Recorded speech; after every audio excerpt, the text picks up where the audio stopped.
Guess I got myself into some trouble. Who was with you?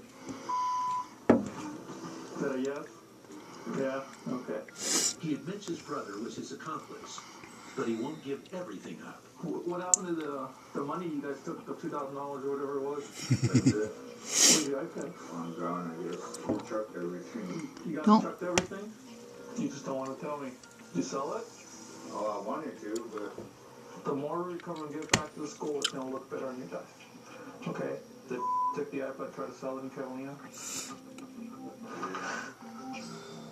So you know what's going to happen at this point, right? You want to grab a jacket, it's cold out there. After an extensive manhunt, Garcia finally gets his man. Now he must wait for the plane to make the 20-minute flight back to the trooper post in Kotzebue. I initially tried to live up the iPad that disposed of it, but through the interview, just by asking him, determined that it's his brother who's also involved. The man faces breaking and entering charges and 4 counts of burglary. Why'd you guys You gotta get a picture of him there. I'm taking a movie. Dumb, foolish mistakes. Looking for money.